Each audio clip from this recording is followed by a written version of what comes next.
சித்தகுரு நித்யானந்தாயை நமः. ஓம் சித்தகுரு நித்யானந்தாயை நமः.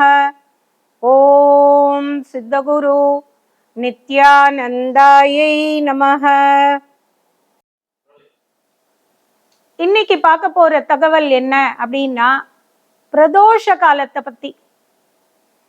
எல்லாருக்குமே சிக்கல் பிரச்சனை தீரணும், வாழ்க்கையில நம்ம ஒரு நல்ல நிலைமைக்கு வரணும், காசு பணம் சேரணும், இந்த மாதிரியான எண்ணங்கள் எல்லாருக்குமே இருக்கு. நியாயமான எண்ணம் தான். இப்ப இதுக்கான ஒரு ஈஸியான வழி என்ன அப்படின்னு சொல்றேன். பிரதோஷ காலத்துல கண்டிப்பாக சிவன் கோவில் போங்க. நீங்க சிவனுடைய அபிஷேகத்தை பார்க்கறதுக்கு நேர உட்காரணும், அதெல்லாம் இல்லை. சிவனுடைய அபிஷேகத்தை பாருங்க. நீங்க எங்கேயானா ஒரு தூண் பின்னாடி இருந்தீங்கன்னா கூட தப்பு இல்லை. நீங்க மனசால ஒரு பிரார்த்தனையை பண்ணுங்க. எனக்கு இந்த சிக்கல் பிரச்சனையெல்லாம் தீரணும், எனக்கு இதெல்லாம் நல்லா நடக்கணும், எனக்கு இவ்வளோ காசு பணம் வரணும், எனக்கு இன்க்ரிமெண்ட் வரணும், எனக்கு இந்த இடத்துல வேலை கிடைக்கணும். உங்களோட கோரிக்கை என்ன வேணாலும் இருக்கட்டும். பொண்ணு கல்யாணம் ஆகணும், பிள்ளை கல்யாணம் ஆகணும்.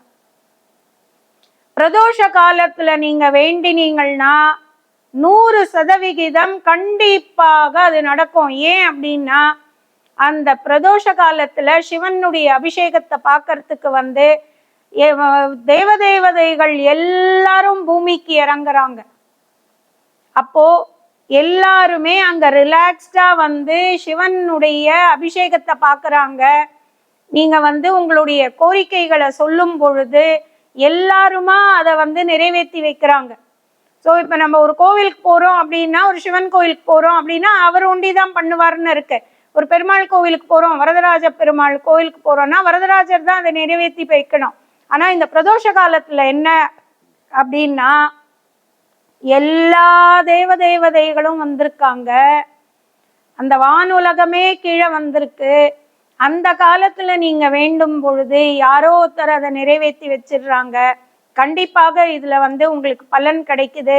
பிரதோஷ காலத்துல கண்டிப்பாக வேண்டுங்க, உங்களுடைய எல்லா கோரிக்கையும் நிறைவேறும். இந்த வீடியோ உங்களுக்கு பிடிச்சிருந்தா லைக் பண்ணுங்க, ஷேர் பண்ணுங்க, கமெண்ட் பண்ணுங்க, மறக்காம சப்ஸ்கிரைப் பண்ணிடுங்க, அந்த பெல் பட்டனையும் கிளிக் பண்ணிடுங்க.